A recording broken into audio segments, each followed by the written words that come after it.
Hello friends, मेरा नाम है करण भाई और एजुफाइंग में आप सबका स्वागत है। अगर आपने अभी तक हमारे चैनल को सब्सक्राइब नहीं किया है तो प्लीज़ उसे सब्सक्राइब कर लीजिए और बेल आइकन पर भी क्लिक करके रखिए ताकि नए वीडियोस जो हैं वो आप तक पहुंच सकें। हमारे 2026 के जे एडवांस के क्रैश कोर्स पराक्रम सीरीज में आज हम रे ऑप्टिक्स का फर्स्ट डे डिस्कस करेंगे। बहुत सारे एडवांस प्रॉब्लम्स जो हैं वो हम यहाँ पे डिस्कस करने जा रहे हैं आपके साथ। सो होपफुली डेली बेसिस पे आप 10-12 प्रॉब्लम्स खुद ज़रूर सॉल्व कर रहे होगे। और अगर आप रोज़ के 10 प्रॉब्लम्स भी सॉल्व करोगे तो आपको पता लगेगा भी एक महीने में आपने 300 के आसपास प्रॉब्लम सॉल्व कर लिए हैं। और ऐसे ही करते करते जेई एडवांस तक पहुंचते हुए आपकी काफ़ी अच्छी प्रैक्टिस हो जाएगी। सो चलिए फिर आज का दिन इसी तरह से शुरू करते हैं। Alright friends, this question में हमें given है a ray of light incident initially at 60 degree on a plane mirror. The incident ray is rotated with angular velocity omega, which is a function of time kt. Find the time for which the reflected ray is continuously received on the screen. Okay, तो जो question हमें given है उसमें जो diagram है इसको एक बार redraw कर लेते हैं। So this is the diagram. और इस डायग्राम में लेट्स से ये instantaneous angle of the incident ray, this is the incident ray with the normal, this is theta. और हमें ये पता है कि एंगल ऑफ इंसिडेंस जो है वो हमेशा एंगल ऑफ रिफ्लेक्शन के बराबर होता है, तो ये रे ऑफ लाइट ऐसे जाएगी और ये स्क्रीन को कहीं ना कहीं हिट कर देगी। Right, this is the reflected light. अब इसका भी ये वाला जो एंगल है ये थीटा के बराबर ही होना चाहिए। राइट, तो since we already know that the angle of incidence is equal to angle of reflection and this will be theta. तो जैसे जैसे आप इंसिडेंट रे को रोटेट करोगे एंगुलर वेलोसिटी ओमेगा से, वैसे वैसे ये रिफ्लेक्टेड रे भी सेम एंगुलर वेलोसिटी से रोटेट करती जाएगी। रोटेट करते करते ये स्क्रीन से तब हटेगी जब एंगल ऑफ रिफ्लेक्शन जो है वो ज़ीरो हो जाएगा। राइट, सो हमें सिर्फ इतना ध्यान में रखना है कि the reflected ray is not received on screen जब एंगल ऑफ रिफ्लेक्शन जो है वो इवेंचुअली ज़ीरो हो जाता है, ज़ीरो को अप्रोच करता है। So under this condition when R is approaching zero. Okay, तो अब हमें ओमेगा तो पहले से ही गिवन था, ओमेगा की वैल्यू गिवन थी K T and we have to write down omega is minus D theta by D T here, क्योंकि थीटा जो है वो टाइम के साथ डिक्रीज हो रहा है। ये ध्यान में रखिएगा, माइनस साइन हमने यहाँ पे क्यों प्लेस किया है। राइट, कि थीटा टाइम के साथ डिक्रीज कर रहा था, तो हमने ये फॉर्मूला यूज़ किया। अब यहाँ से आप बस इसे रीअरेंज कर लें, minus D theta will come out to be equal to K T D T, और फिर आप दोनों तरफ इंटीग्रेट कर दें। तो व्हेन यू इंटीग्रेट, शुरू में टी ज़ीरो पे जो एंगल था वो आपका गिवन था 60 डिग्री। 60 डिग्री माने रेडियंस में हो गया पाई/3। और फाइनली टी टाइम पे ये जब ज़ीरो हो जाएगा तो एंगल ऑफ इंसिडेंस ज़ीरो होगा, एंगल ऑफ रिफ्लेक्शन भी ज़ीरो हो जाएगा, तो स्क्रीन के ऊपर हमें लाइट नहीं मिलेगी। Reflected rays not received on the screen when angle of reflection it becomes zero. So from here I think left hand side पे डी थीटा का इंटीग्रेशन थीटा होगा, एक माइनस का साइन बाहर है। Then of course you have the limits 0 to π/3। Left hand side पे आपके पास 0 minus π/3 और एक बाहर माइनस है, ये π/3 आ जाएगा। राइट हैंड साइड पे के बीइंग कांस्टेंट बाहर आएगा, टी डी टी का integration will be t² by 2 and limits fill करेंगे 0 से t, so eventually you will get this itself. तो सब आप इसे रीअरेंज करें, तो जब आप इसे रीअरेंज करते हैं तो आपके पास जो टाइम है t, this comes out to be 2π/3 के नीचे चला जाएगा, 2 ऊपर चला गया and then it's the root. ये वो इंस्टेंट है जब लाइट जो है वो स्क्रीन पे रिसीव नहीं होगी। Alright friends, this question is given a ray reflected successively from two plane mirrors inclined at a certain angle which is less than 90 degree undergoes a deviation of 300 degrees. The number of images observable are 10, 11, 12 and 14. Okay, तो अगर आपको formula पता है तो बहुत आसान है ये काम। नहीं पता तो आपको ये पता होना चाहिए भी, अगर मान लीजिए हमें दो मिरर्स इस तरह से इंक्लाइंड दिए हों लाइक दिस, और इन दो मिरर्स के बीच में let's say this is M1, this is M2, इनके बीच में एंगल है थीटा, और आपने कोई रे ऑफ लाइट जो है वो एक मिरर के ऊपर इस तरह से इंसिडेंट कर दी, ये दूसरे को स्ट्राइक करके ऐसे चली गई। So what we are given is कि इन दोनों रेज के बीच में there is some deviation angle. Just stretch these rays ताकि मैं इन दोनों के बीच का टोटल डेविएशन दिखा सकूं। दिस इज वन रे आई इज इक्वल टू आर ओबे करती हुई, this is the second one. What has actually happened is, ये हमारे पास इंसिडेंट रे आई थी and this is the final emergent रे. यहाँ पे पहला इंसिडेंस हुआ, यहाँ पे सेकंड इंसिडेंस हुआ, फाइन. तो हमें ये पता है कि एक मिरर कितनी डेविएशन करता है और दोनों मिरर जो है मिलके कितनी डेविएशन करते हैं. सो अगर मान लीजिए ये हमारे पास एंगल ऑफ इंसिडेंस है इन दी फर्स्ट को I1, ये जो है हमारे पास this should also be I1, right. और ये वाला एंगल जो है दिस इज इफ से I2, so this angle should also B I2. Angle of incidence और एंगल ऑफ रिफ्लेक्शन सेम होते हैं. सो यहाँ से ये वाली जो रे है, देखिए यहाँ से लेकर यहाँ तक इंसिडेंट डायरेक्शन की इमर्जेंट डायरेक्शन ये है. इन दोनों के बीच में जो टोटल डेविएशन हुआ है दिस इज दिस डेविएशन. तो आपको पहले से ये पता होना चाहिए कि जो एक सिंगल मिरर है वो कितनी डेविएशन करता है. तो उसके लिए अगर you understand it very well, it's fine. ये इंसिडेंट डायरेक्शन थी, तो this would be the deviation delta one which is created by the first mirror. Obviously ये आपके पास deviation by the first mirror will be pi minus 2i, rather 2i1. Similarly आप deviation second mirror की भी देख सकते हैं. ये second mirror की incident डायरेक्शन है, incident ray की डायरेक्शन है. यहाँ से अगर मैं ये रे देखूँ, this one, तो second mirror, तो ये जो डेविएशन है दिस इज डेल्टा टू. तो delta two will come out to be similarly this will be pi 180 degree minus 2i2. वो आप ज्योमेट्री से देख सकते हैं. ये तीनों जो एंगल्स हैं इनका सम पाई होगा, तो ऑफ कोर्स ये डेविएशन जो एंगल है पाई माइनस 2i से आ जाएगा हमारे पास. तो ये इंडिविजुअल मिरर्स का हो गया. अब हम जब टोटल डेविएशन निकालते हैं that is simply delta one plus delta two. तो this comes out to be 2 pi minus 2i1 plus I2. तो अब अगर आप ये ट्राइंगल जो है, ये इनर ट्राइंगल, इस पे फोकस करें, दिस वन, तो आपको दिखेगा एक तो ये angle this will be pi minus I2. मैं ये मिरर यहाँ शो कर देता हूँ somewhere here. This is the deviation angle. तो थोड़ा सा बड़ा कर that you see. Okay fine. अब हमारे पास this angle here will be 90 pi by 2 minus I2. Similarly सिर्फ ये वाला जो एंगल है इस पे फोकस करिएगा. ये वाला एंगल आपके पास आएगा 90 pi by 2 minus I1. Sum of three angles is pi. तो in this given triangle we see from the figure itself we can very easily see कि हमारे पास pi by 2 plus I1 plus rather minus I1 plus pi by 2 minus I2 plus theta, ये value equal to pi होनी चाहिए. Sum of three angles of a triangle जो है वो हमारे पास पाई हो गया. यहाँ से क्लियरली हमें दिख रहा है pi plus pi by two plus pi by two pi हो जाएगा. पाई से पाई कैंसिल हो जाएगा and I1 plus I2 right side पे ले जाइए तो आपके पास थीटा की वैल्यू I1 प्लस I2 के बराबर आ जाती है. सो देयरफॉर ये उठाइए और उठा के यहाँ ऊपर सब्सटीट्यूट कर दीजिए. When you do that we get to know that the total deviation comes out to be 2 pi minus 2 theta where theta is the angle between the two mirrors. So ये फॉर्मूला अगर आपको पता है तो आप सीधे सीधे इस फॉर्मूले को यहाँ पे यूज कर सकते हैं. तो हम इसे यहाँ पे यूज करते हैं. हमारे पास डेविएशन जो थी वो दे रखी थी 300 degrees. 2 pi in degree will be 360 degrees minus 2 theta. तो from here we get to know कि हमारे पास थीटा की वैल्यू कितनी है. Theta will come out to be 360 minus 300 that is 60 divided by 2 that is 30 degrees. तो mirrors के बीच का जो एंगल है वो आपको पता लग गया. You located the angle between the two mirrors. अब जब आपको angle between the two mirrors पता होता है तो नंबर ऑफ इमेजेस के लिए एक डायरेक्ट फॉर्मूला होता है. First we will calculate n.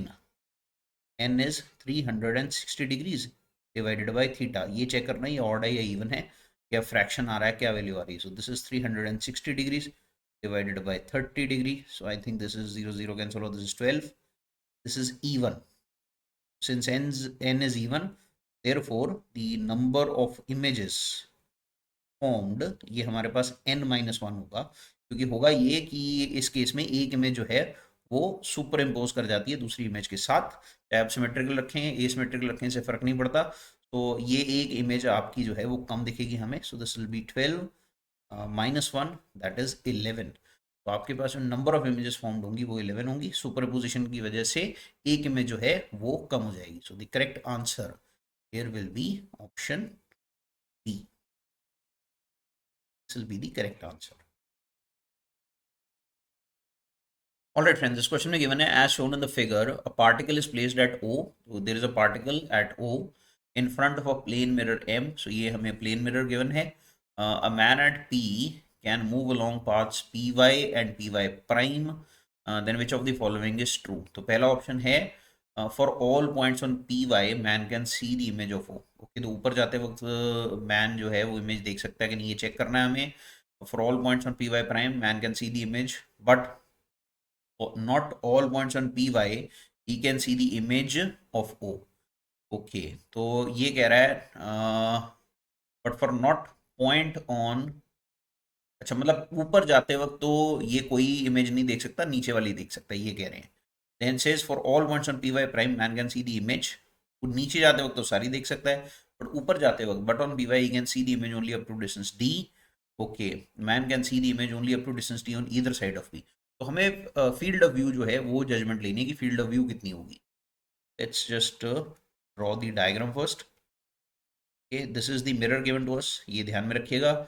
If say this point is A, this point is B, हमें पहले से पता है कि O से A तक का डिस्टेंस और O से B तक का डिस्टेंस ये D हो गया. तो obviously this angle here would be 45, right, क्योंकि तीसरा एंगल जो है वो तो 90 हुआ ना. O से अगर मैं A से O तक सीधे ज्वाइन करूंगा, this angle will be 90. So these two angles have to be equal, तो they have to be 45 each. Okay, अब अगर हम कोई रे ऑफ लाइट सीधी O से A फेंकते हैं और O से B फेंकते हैं, these are in fact the extreme rays जो ऑब्जेक्ट से मिरर पे गिर रही हैं.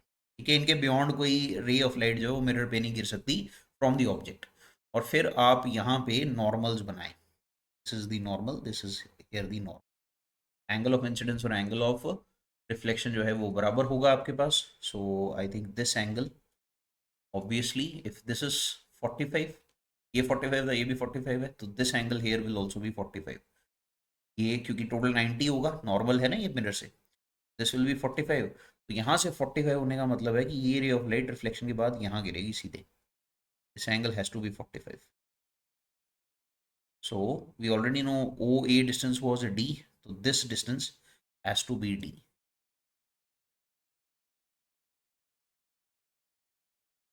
ये फील्ड ऑफ व्यू हो गया. This is the field of view P Y, right, and this is coming out to be d, ऊपर का फील्ड ऑफ व्यू. इसी तरह से यहाँ भी नीचे देखेंगे तो ये रे ऑफ लाइट जो है ये भी 45 डिग्री के एंगल पे, ये एंगल 45 हो जाएगा, तो ये एंगल भी 45 होना चाहिए. टोटल एंगल 90 होना, तो टोटल एंगल ये 90 होने का मतलब है ये नीचे की तरफ चली जाएगी. हॉरिजॉन्टल रे जो है वो नीचे की तरफ चली गई, तो वाई प्राइम के बराबर ही जा रही है, राइट. इसका मतलब है कि जो एक्सट्रीम रे है वो बिल्कुल वाई प्राइम के बराबर जा रही है. इससे पिछले वाली वेव जो है वो कहीं ना कहीं बेंड होके यहाँ पे इन्फिनिटी पे जाके वाई प्राइम को हिट कर जाती. So therefore we see कि नीचे की तरफ जो आपके पास फील्ड ऑफ व्यू है, field of view P Y prime, this is tending to minus infinity, right. तो इसका मतलब ये हुआ that for all points on P Y prime man can see the image, but on P Y he can see the image only up to distance d. So हमें सिर्फ field of view check करना था. The correct answer here is coming out to be option C. Alright friends, this question में हमें given है a point source of light S is placed in front of two large mirrors as shown. Which of the following observers will see only one image of S? हमें तीन observers given है A, B, C. हमें ये judgment लेनी है इन तीनों में से किस observer को सिर्फ एक ही image दिखाई देगी. Field of view का concept यूज करना पड़ेगा हमें. Field of view से पहले total number of images भी चेक कर लेते हैं. अगर आप ध्यान से देखें तो जो एंगल बिटवीन दी मिरर्स है theta, that is 90 plus 30. That means this is 120 degrees. तो जो n वैल्यू हमारे पास आती है, that is 360 degree by theta, that value will be 360 degree by 3, that is by rather 120. ये मैंने सीधे this is 3 only. ये तो odd आई है वैल्यू। और जो टोटल एंगल 120 है, उसका जो एंगल बाय सेक्टर है दैट विल बी 60। तो ये एस एंगल बाय सेक्टर पे नहीं पड़ा है, ठीक है। इसका मतलब ये हुआ कि हमारे पास जो नंबर ऑफ इमेजेस आएंगी N, that will come out to be 3 only, right. N जो है वो एन के बराबर ही आ जाएगा, दैट इज 3 ओनली। अगर ये मतलब ए सिमेट्रिक पड़ा था, अगर सिमेट्रिक पड़ा होता तो हमारे पास नंबर ऑफ इमेजेस जो है वो n-1 कर कैपिटल n-1 करके निकालते, बट ये एसिमेट्रिक पड़ा है तो इस वजह से क्या एसिमेट्रिक पड़ा है, एस एसिमेट्रिक पड़ा है। ऑब्जेक्ट जो है दैट इज एसिमेट्रिकली प्लेस्ड, इस वजह से हमारे पास जो टोटल नंबर ऑफ इमेजेस हैं वो कैपिटल एन के ही बराबर आ जाएंगे, पहली चीज़ ये। और दूसरी चीज़ आपको दिमाग में ये रखनी है कि ऑब्जेक्ट और उसकी जो इमेजेस हैं वो एक ही सर्कल पे लाई करती हैं। Let me just refresh your memory here. ये एक सर्कल है हमें जो गिवन है, इसके सेंटर पे मिरर्स का इंटरसेक्शन पॉइंट रखेंगे हम। This is one mirror, this one here is the other mirror inclined at an angle 30 degrees. This is the other mirror given to us. और हमें जो एस ऑब्जेक्ट है वो यहाँ पर गिवन है इस तरह से। This is the object given to us S,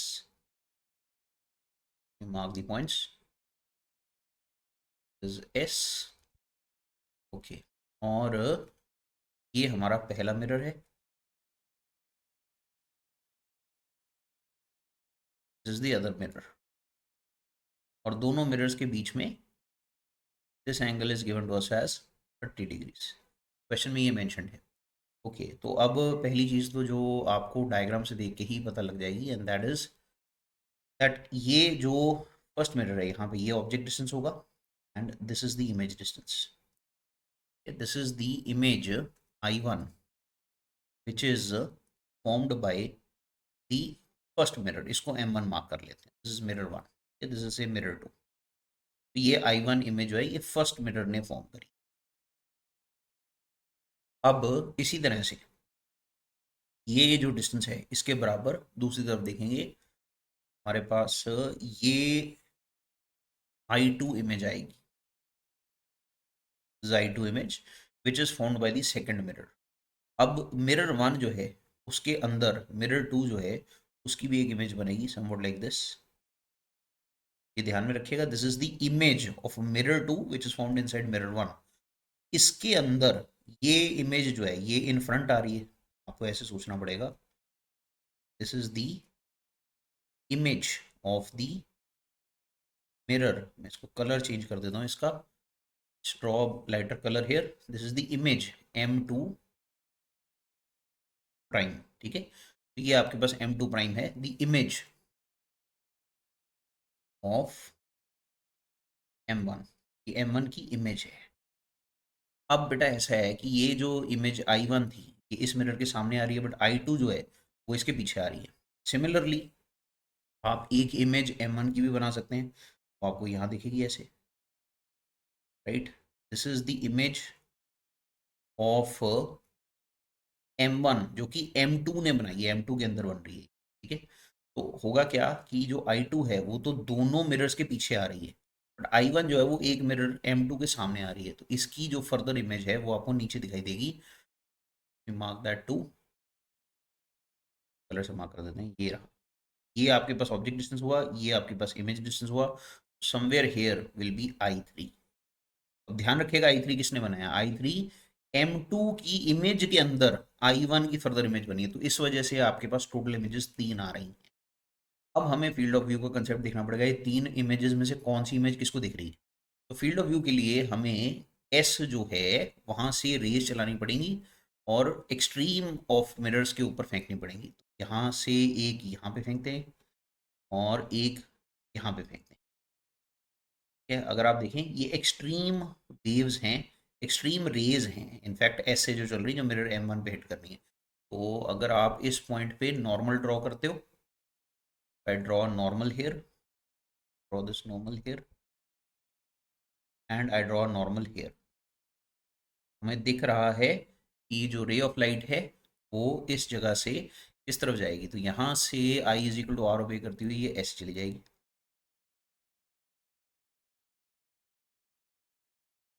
right. And यहाँ से देखें, ये यहाँ 30 डिग्री है, तो इस मिरर के साथ 30 डिग्री के एंगल पे ऐसे जानी चाहिए, this should have gone like this, but क्योंकि ये अगला ही मिरर है तो उसी में एंटर कर जाएगी ये 30 डिग्री के एंगल पे, राइट। तो this will move like somewhat like this. अब आपको थोड़ा सा इमेजिन करना पड़ेगा भी, जितना एंगल ये 60 का एंगल है, इधर भी ये 60 का एंगल होना चाहिए, 60 डिग्री का एंगल होना चाहिए, this should have been the ray, but ये दूसरे के अंदर ही एंटर कर जाएगी मिरर के अंदर। Late me just draw it for the sake of convenience, यहाँ पे दिस इज हाउ द रे शुड हैव गॉन,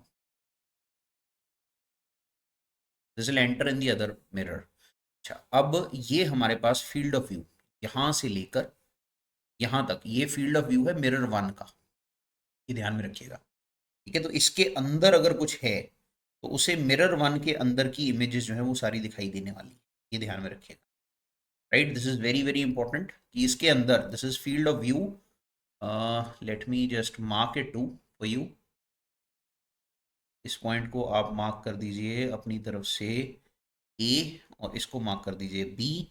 ए से लेके बी तक ये जो पूरा आर्क बनेगा, ये आपके पास फील्ड ऑफ व्यू है। ए बी वाला जो एरिया आपके पास आ रहा है, this is the field of view of the mirror 1 from the figure itself, you see, ठीक है। ये जो ए बी वाला आर्क वाला एरिया आपके पास, ये टोटल एंगल आ रहा है। अब इस तरह से ही आप M2 पे देखिए, टू पे आई थिंक ये वाली मिरर जो है इसके ऊपर सीधी रे जो गिर रही है वो सीधी भी ऊपर चली जाएगी, तो I will have to use a different colour here. यहाँ से एक रे एक्सट्रीम फेंकते हैं, तो ये I is equal to R ओबे करती हुई ऐसे जाती है, draw the figure, complete reference, this is the normal, y is equal to R ओबे करती हुई जा रही है, एंड द अदर रे जो सीधी गिरेगी वो सीधी ऊपर उठ जाएगी, so you will also have this रे गोइंग डाउन, नॉर्मली गिर रही है, नॉर्मली गिर के ये वापस भी चली जाएगी, so you will also have this coming up, right। छोटा सा दिखा देते हैं ऊपर की तरफ, ऑल्सो देयर एग्जिस्टिंग, हम तो फील्ड ऑफ व्यू जजमेंट लेनी है, फील्ड ऑफ व्यू कैसी दिख रही है, there is a ray going down and there is a ray going up. अब आप ध्यान से देखिए, तो यहाँ मैं मार्क कर देता हूँ, दिस इज से सी, दिस पॉइंट इज से सी एंड डी, तो सी से लेके डी तक ये जो पूरा रीजन है आपके पास, this is the field of view C D here, ये जो आपको आर्क दिखेगा, this is the field of view of the mirror M2, ठीक है। अब अगर आप ध्यान से देखें, हमारे पॉइंट्स कौन कौन से गिवन है, ऑब्जर्वर्स कौन कौन से हैं, उनको हमें देखना पड़ेगा भी वो कहाँ कहाँ पे है। So from the diagram you see हमें ऑब्जर्वर कहाँ कहाँ दे रखे हैं, let me choose a colour for it, there is an observer C here, C जो है वो मिरर M1 के सामने गिवन है, okay. And there is an observer B जो कि बिल्कुल एस के साथ में यहाँ पे गिवन है, this is an observer B, and observer A जो यहाँ पे गिवन है। तो अगर आप ध्यान से देखें, ए और बी जो है, for point A and point B, ये मेरे ख्याल से जो फील्ड ऑफ व्यू आ रहा है फर्स्ट वाले का, ए बी के अंदर भी लाई कर रहे हैं, this lie, this lies in both the field of views A B and C D, ये दोनों फील्ड ऑफ व्यूज में लाई कर रहे हैं। सिमिलरली बी की बात करें तो बी जो है वो इस फील्ड ऑफ व्यू में भी है और इस फील्ड ऑफ व्यू में भी है, yes. So this also lies in both A B and C D, तो जो दोनों के फील्ड ऑफ व्यू में है तो वो दोनों की मिरर्स की इमेजेस दिखाई देंगे।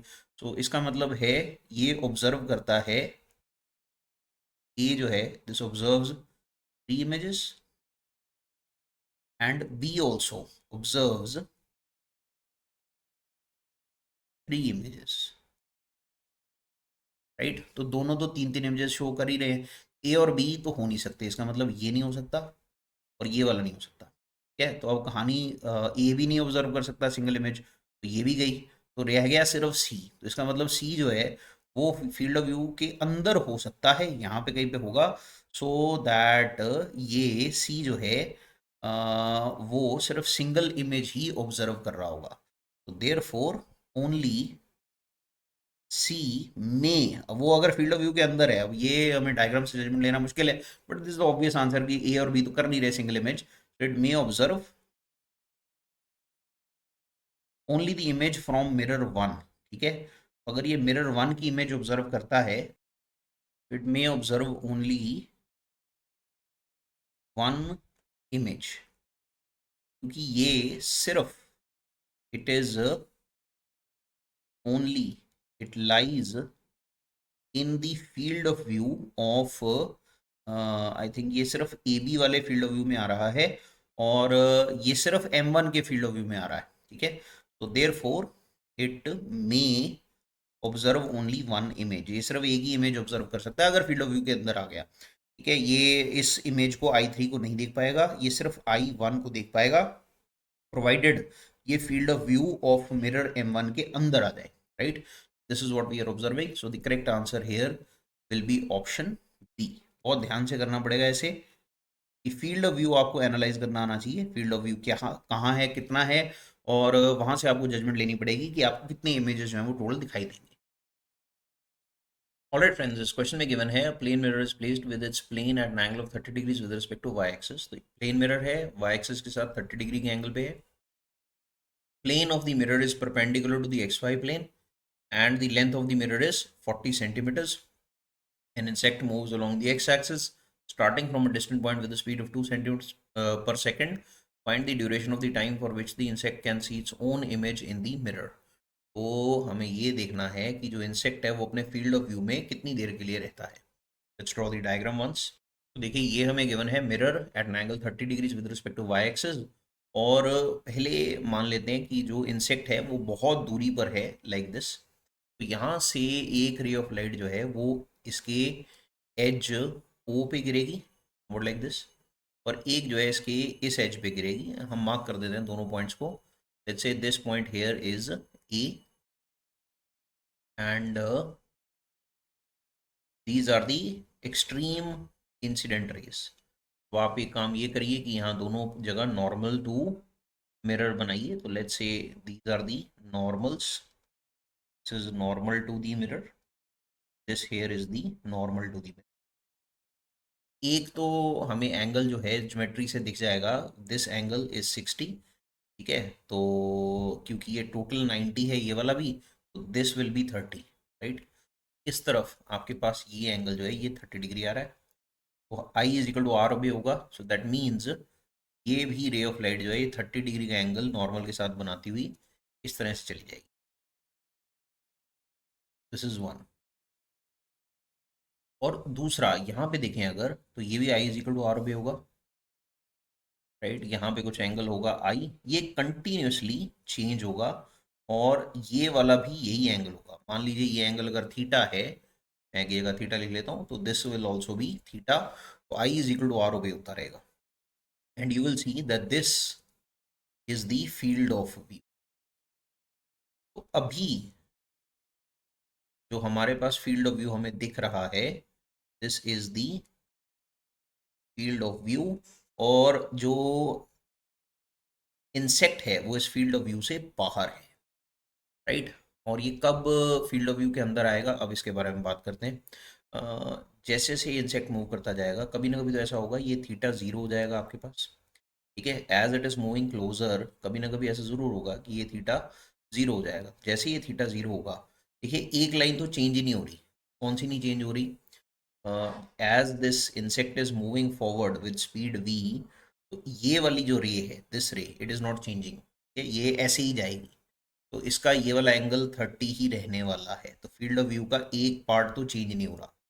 Right, this does not change, this doesn't change as the insect moves. Right, तो चलिए लिखते नहीं है, याद रखिएगा, with this ray will not change as the insect will move, but this ray is going to change. ठीक है, ये वाली रे जो है, ये सेकंड रे जो है, ये चेंज करेगी। This is the reflected ray 1, this is the reflected ray 2। सो हमारे पास रिफ्लेक्टेड रे 1 जो है ये कांस्टेंट ही रहती है, ये चेंज नहीं करती, मतलब इसका एंगल जो है वो चेंज नहीं करता, बट ये वेरी करेगा as this insect will move. कभी ना कभी ऐसा जरूर होगा कि the insect as it is moving forward, copy of it, as this insect it is moving forward, कभी ना कभी ऐसा होगा कि ये नॉर्मल पे आ जाएगा, नॉर्मल को क्रॉस करेगा। जैसे ही ये नॉर्मल को क्रॉस कर रहा होगा, ध्यान से देखिएगा, जो यहाँ पे इसके पास एंगल ऑफ इंसिडेंस होगा वो जीरो हो जाएगा, सीधे नॉर्मल पे गिरेगी रे ऑफ लाइट, तो ये वापस आना शुरू हो जाएगी। ठीक है, अब इसके बाद ये फील्ड ऑफ व्यू के अंदर आ जाएगा, राइट। ये जो रे ऑफ लाइट है ये तो रिट्रेस कर गई वापस, right? It's moving with the same velocity v, constant velocity v.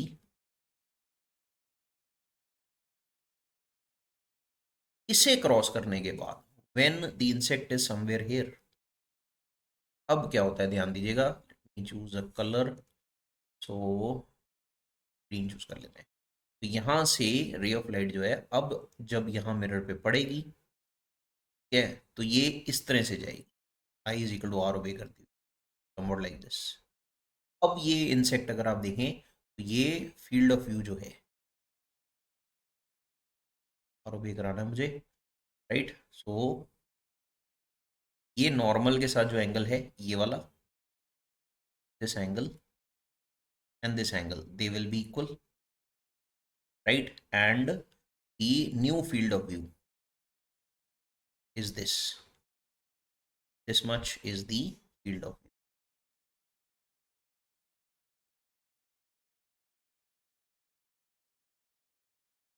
Okay, so जो हमारे पास फील्ड ऑफ व्यू है, this is the first case, इसको एक छोटा करके लिख देता हूँ।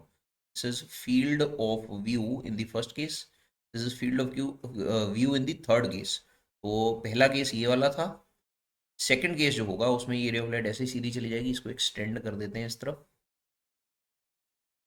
राइट। ये नीचे की तरफ हमने एक्सटेंड कर दी, तो the field of view we see here is this one, say so, this is the field of view 2, यहां से लेकर यहां तक, this is the field of view 2। अब क्या होगा कि एंड जब फील्ड ऑफ व्यू 2 क्रॉस करेगी, ठीक है, तब वो अंदर आ गई, अब खुद देख सकती है, now the ant has become the observer, right. तो ये अब खुद को देख सकती है in the mirror. So remember that the insect can see its image when it is inside the field of view, that is when जो theta है वो एक बार जीरो जरूर हो जाएगा, ठीक है, when theta will be equal to zero, that is after, ये कहना चाहिए आफ्टर ये एंगल ऑफ इंसिडेंस थीटा जो है वो 0 डिग्री हो जाएगा। ये थीटा एक बार जीरो होगा और फिर दूसरी तरफ चला जाएगा, ये ध्यान में रखिएगा, वाइल क्रॉसिंग दिस पॉइंट। तो इसका मतलब ये हुआ कि अब हमें सिर्फ ज्योमेट्री लगानी है, ये डिस्टेंस जो है, this is given to us, this is 40 centimetre the length of the mirror. तो सिर्फ इस ट्राइंगल पे फोकस करिए, ये वाले ट्राइंगल पे, right. It's a right angle triangle, this angle is 90 here, right? So since it's a right angle triangle, we see ये mirror है,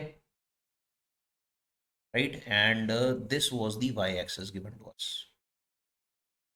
ये सिनेरियो होगा आपके पास, थोड़ा सा डायग्राम में मैं समय ले रहा हूँ so that you can understand this angle here was 30 degree, this was the mirror, this point was A, this was 90। तो यहाँ पे जब एंट होती है और ये इस तरफ मूव कर रही है विद वेलोसिटी v, ये डिस्टेंस अगर d है तो ऑब्वियसली ये वाला एंगल आपको दिख रहा है, दिस विल बी 60। तो ये इधर वाला जो हमारे पास हाइपोटेन्यूज है This will be d by cosine 60, and of course d by cosine 60 means this distance will be, अगर ये O है और ये इंसेक्ट को मैं क्या मार्क कर दें, इसको I मार्क कर देते हैं, राइट। तो ये इंसेक्ट का जो है फ्रॉम द ओरिजिन जो डिस्टेंस है, this will come out to be cosine 60 is half, तो 2 ऊपर चला जाएगा, this is 2d, and that means कि ये जो समय लगेगा, टाइम टू सी, ये फील्ड ऑफ व्यू हो गया ना पूरा का पूरा, दिस फील्ड ऑफ व्यू, ये फील्ड ऑफ व्यू 2 जो था, ये है वो फील्ड ऑफ व्यू जिसमें वो अपने आप को देख सकती है, राइट। ये ध्यान में रखिएगा, यहां से उसको दिखना शुरू होगा, तो फील्ड ऑफ व्यू 2 जो है, FOV2 जो हमने लिखा, फील्ड ऑफ व्यू 2, ये वो फील्ड है जो कि इंसेक्ट जो है वो देख पाएगी। So time duration for which the insect can see its own image, this will be equal to जो डिस्टेंस है, that is OI divided by the speed of the insect. Distance Y is 2d and d is 40 centimeters. Yes, and the velocity of the insect is in the rakhi, that is 2 centimeters per second. So this comes out to be eventually 40 seconds. तो 40 second के लिए insect जो है वो खुद को देख पाएगी, जब वो खुद के फील्ड ऑफ व्यू में आ जाएगी, खुद ऑब्जर्वर बन जाएगी, राइट। तो the correct answer here is option B, that is your correct answer. The only thing is कि आप ये रियलाइज करें कि वो कब अपने आप को देख सकती है, कब से देखना शुरू करती है। तो जब वो फील्ड ऑफ व्यू 2 जो हमने यहाँ पे बनाया है, इसमें एंटर कर जाती है, उसके बाद वो अपने आप को देख पाती है, right. Alright friends, this question में गिवन है, plane mirror lies in the yz plane, particle p has velocity u vector is equal to 5 I cap plus 5 j cap meter per second at t is equal to 0, and acceleration a vector is equal to twice t j cap meter per second square. Velocity of which image at t is equal to 2 seconds relative to it is, and they are given 4 options. तो देखिए, mirror जो है वो हमें YZ plane में given था, तो इसका मतलब ये हुआ कि जो इसका नॉर्मल होगा, this is the mirror and this is given to us in the YZ plane. जो इसका नॉर्मल होगा that will be the x axis only. अब यहाँ पे कहीं पे ऑब्जेक्ट है and the object, its initial velocity u vector, it is given to us. t seconds के बाद जो इसकी एक्सेलरेशन है, velocity of object लिखूंगा, तो we'll have to count the acceleration also into account, but the acceleration is twice t j cap। अच्छा, अब acceleration जो है वो parallel to mirror दे रखी है, right? This will be y axis, this is x axis, this is y axis, and outward में this is z axis. So mirror is in y and z plane and this is the x axis given, ठीक है, reason mark कर लेते। तो जो velocity है उसमें हमें ये ध्यान में रखना पड़ेगा, ऑब्जेक्ट की जो वेलोसिटी होती है उसका एक कंपोनेंट होता है अलोंग नॉर्मल, ठीक है, और एक जो होता है that is like this, perpendicular to the normal. We can say this is the velocity of object parallel to the principal axis and this is the velocity of the object perpendicular to the principal axis. तो जो भी object की velocity होती है, and this is with respect to mirror, ये भी ध्यान में रखिएगा, this is parallel to principal axis and this is velocity of object with respect to mirror perpendicular to the principal axis. तो जितनी ये ऑब्जेक्ट की वेलोसिटी होती है, ऑब्जेक्ट का डिस्टेंस मिरर से और इमेज का डिस्टेंस मिरर से वो हमेशा सेम होता है। तो अब डेरिवेटिव लेके ये प्रूव कर सकते हैं कि velocity of image with respect to mirror parallel to principal axis, this is negative of the velocity of object with respect to mirror parallel to principal axis, and जो velocity of image होगी with respect to mirror perpendicular to the principal axis वो same होती है to the velocity of object with respect to the mirror perpendicular to principal axis। बस ये आपको ध्यान में रखना है। अगर आपको ये कंसेप्ट क्लियर है तो फिर जो एक्सेलरेशन है उसका कोई फायदा ही नहीं है हमें यहाँ पे क्वेश्चन में, या वो क्लियर हो जाएगा। क्यों? क्योंकि जो एक्सेलरेशन है वो हमें जे कैप यानी कि perpendicular to the principal axis given है, तो वेलोसिटीज में कंट्रीब्यूट करेगी परपेंडिकुलर वाली में, और वो सेम ही होने वाली है। जब मैं आपसे कहूँगा what is the relative velocity of object rather image with respect to the object, तो आप बोलोगे this is the velocity of image with respect to mirror minus the velocity of object with respect to mirror. Common reference frame से देखना है तो mirror के reference frame से इनको सब्ट्रैक्ट कर देते हैं। व्हेन यू डू दैट, जब आप ऐसे लिखेंगे, so this will be velocity of image with respect to mirror parallel vectorically plus velocity of image with respect to mirror perpendicular. पहले आप ये इमेज की विद रिस्पेक्ट टू मिरर वाली velocity लिखेंगे, फिर माइनस साइन करके इसी में इमेज की जगह मैं ऑब्जेक्ट कर देता हूँ, ये आप ऑब्जेक्ट के लिए लिखेंगे, right. And what we already know is कि ये दोनों वेक्टोरिकली ये बराबर हैं, ध्यान से देखिएगा, ठीक है, बट ये वेक्टोरिकली ऑपोजिट है एक दूसरे के, right. So this and this ये तो कैंसिल हो जाएगा माइनस साइन की वजह से, राइट। बट अगर आप इसकी वैल्यू फिल करेंगे तो ये जो है आपके पास ऑब्जेक्ट, रैदर इसकी वैल्यू फिल करेंगे तो आपके पास ये आएगा, this is minus 2 times the velocity of object with respect to the mirror parallel to principal axis। तो पैरेलल टू प्रिंसिपल एक्सिस माने हमें सिर्फ एक्स एक्सिस वाला यानी 5 i कैप वाला कंपोनेंट ही देखना है। So this will come out to be minus 2 times 5 i cap, this comes out to be minus 10 i cap meter per second। so the velocity of its image at t is equal to 2 seconds will be minus 10 i cap meter per second। ये जो acceleration दे रखी थी वो हमारे पास normal वाले में contribute करती, but normal वाली वेलोसिटीज तो वैसे ही कैंसिल हो रही है, वो रिलेटिव वेलोसिटी में कंट्रीब्यूट ही नहीं करेंगी। तो इसका मतलब जो हमारा आंसर आएगा that will be option B itself. Alright friends, this question में given है the relative velocity of image in mirror M1 with respect to image in mirror M2 is। तो दो मिरर्स गिवन है, इनके सामने एक ऑब्जेक्ट है जो कि मिरर M2 के पैरेलल मूव कर रहा है, मिरर M1 M2 के विद रिस्पेक्ट बीटा एंगल पे इंक्लाइंड है, और हमें रिलेटिव वेलोसिटी इमेजेस की with respect to each other बतानी है दोनों मिरर्स के अंदर। Let's draw the diagram first. Let's say this is the diagram given to us, और आप ये ऑब्जेक्ट यहाँ पे शो कर दीजिए, दिस इज द ऑब्जेक्ट। ये जो ऑब्जेक्ट है इसके पास जो वेलोसिटी अगर आप ध्यान से देखेंगे वो पैरेलल टू m2 है, तो I am showing this velocity here like this is parallel to m2। इसका जो डिस्टेंस होगा दोनों मिरर से वो हम मार्क कर देते हैं। Let's say this is from mirror m1 and this is from mirror m2। तो एक तो ऑब्जेक्ट डिस्टेंस और इमेज डिस्टेंस बराबर होते हैं from the mirrors with respect to the mirrors. तो आपके पास एक जो ऑब्जेक्ट आएगा उसका जो इमेज बनेगा वो कुछ ऐसा दिखना चाहिए। I think this distance will be equal to the object distance.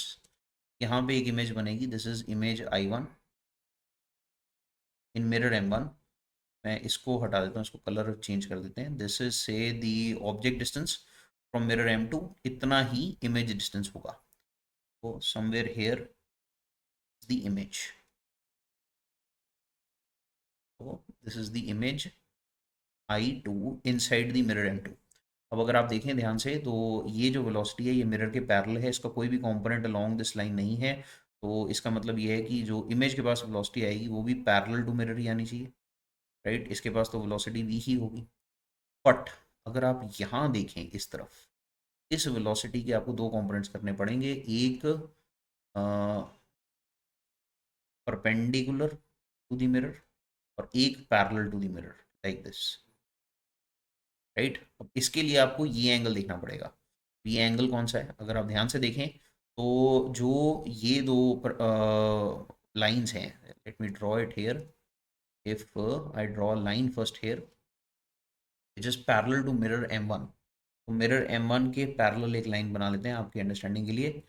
This is a line which is parallel to M1। So ये हमारे पास इस लाइन से नॉर्मल है, so we can say this is a normal which is parallel to M1, right. अब ये जो parallel हमने बनाया है टू M1, इसका और वेलोसिटी v का, v भी वर्टिकल डायरेक्शन में, ये भी वर्टिकल डायरेक्शन थी, तो ये एंगल जो है ऑब्वियसली फ्रॉम सिमेट्री ये बीटा ही होना चाहिए ना। ये दो वर्टिकल्स हैं और ये दो पैरेलल लाइंस हैं, तो ये दो भी पैरेलल हैं and these two are also parallel, तो इनके बीच के एंगल सक्सेसिव एंगल्स बराबर होने चाहिए। This is beta, so if this is beta we get to know that this velocity will be v sin beta, ये कंपोनेंट v sin बीटा होगा, और ये वाला जो कंपोनेंट है this will be v cosine beta. हमें ये पता है कि इमेज के पास मिरर के लिए, प्लेन मिरर के लिए जो इमेज के पास वेलोसिटी होती है नॉर्मल टू द मिरर, अगर आप देखेंगे तो वो ऑपोजिट होगी with respect to the mirror. यानी इसके पास जो वेलोसिटी का एक कंपोनेंट आएगा, एक तो माइनस वी साइन बीटा आएगा ऑपोजिट। तो मैं उल्टा शो कर देता हूँ, this is say v sine beta in magnitude उल्टी डायरेक्शन में, और वी कोसाइन बीटा जो है वो बिल्कुल सेम ही होगा parallel, right. This is v cosine beta. ये वेलोसिटी के कंपोनेंट्स होंगे for i1।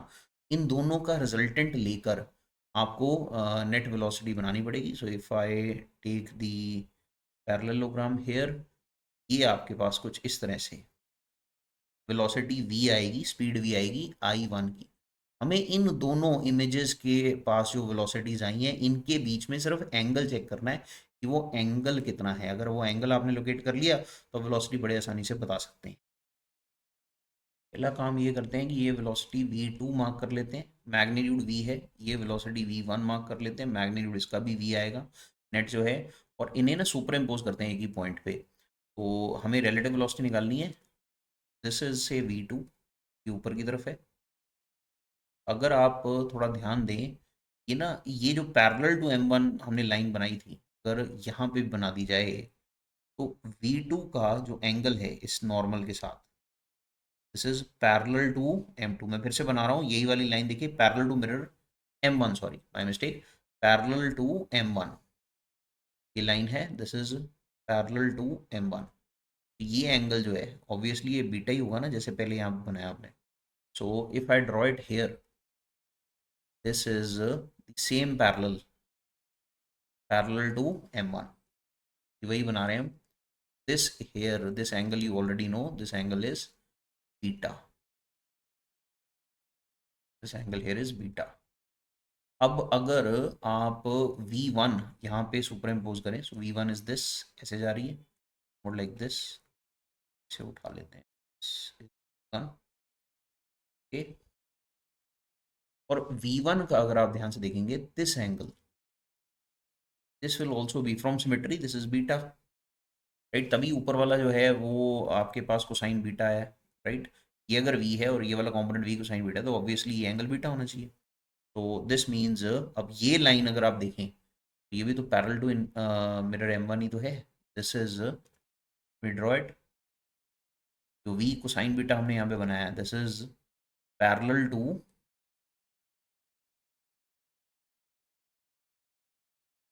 This way, parallel to mirror m1। अब अगर हम ये v1 और v2 दोनों देखें, इनके एंगल दोनों ही with respect to parallel to mirror m1 ये बीटा ही चाह रहे हैं, तो टोटल एंगल ट्वाइस बीटा हो गया।